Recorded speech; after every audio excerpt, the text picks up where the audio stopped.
Hey everyone, so I wanted to give you all an update on a story that we just found out about. It just broke, and it's important to know that there are some pretty significant differences in the autopsy that was done by the medical examiner for the Hennepin County for George Floyd.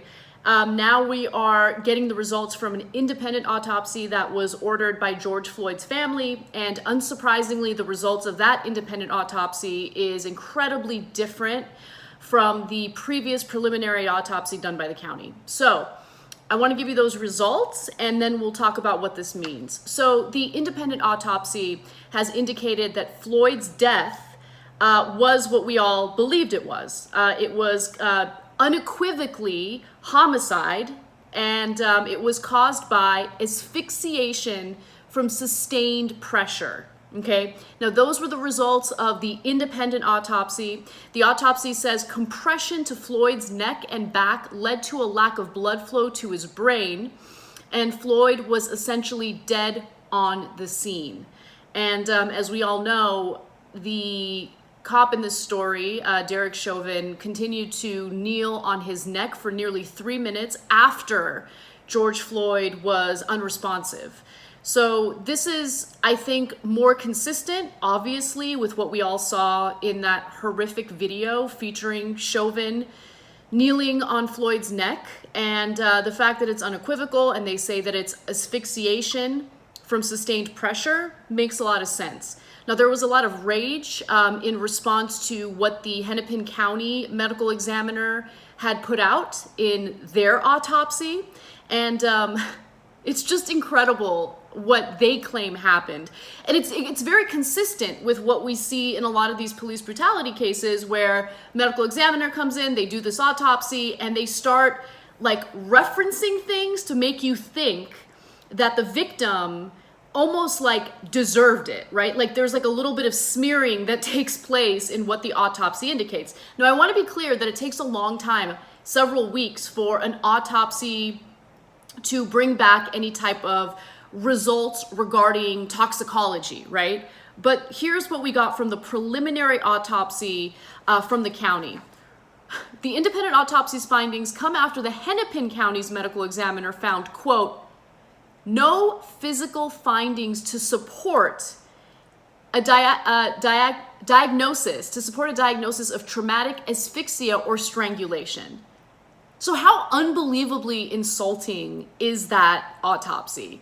Okay, so we have this independent autopsy ordered by the family that says unequivocally this was caused by asphyxiation from sustained pressure, something that we all saw with our own eyes.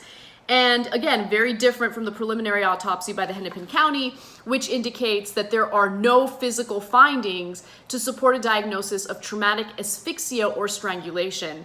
Preliminary autopsy results cited in the complaint said combined effects of being restrained, any potential intoxicants in Floyd's system, this is where the smear comes in, right? And his underlying health issues, including heart disease, probably contributed to his death. Toxicology results can take weeks. So I think it's important for everyone to just kind of be aware of, the discrepancies between this independent autopsy, which I think is far more in line with what we all saw with our own eyes, and what the preliminary autopsy says from the Hennepin County medical examiner. So I'm glad that the family ordered an independent autopsy. I think it's absolutely sick to gaslight the entire country, the entire world, by trying to make us believe that George Floyd didn't die from asphyxia, and to make it appear as though there was like this insane coincidence that at the time that Derek Chauvin was kneeling on his neck, he was actually really suffering from a heart attack or possibly complications from intoxicants. Come on, we're not stupid. And it's insulting. It's insulting to our intelligence. More importantly, it's insulting to the family of George Floyd's. And again, I'm happy that they did this independent autopsy. I'm glad that we have these results. And as I said, it will take a little while to get results from toxicology tests. But quite honestly, I don't care. Like, I don't care what so-called intoxicants he may or may not have had in his system. He was murdered in plain sight, in broad daylight, in front of everyone. The thing that still haunts me about that video is the nonchalant attitude and facial expression of Derek Chauvin as he's murdering someone in broad daylight. And that's what the story is. That's what we need to focus on. And, you know, I am at least somewhat relieved to see that there is widespread outrage among Americans over what happened to Floyd.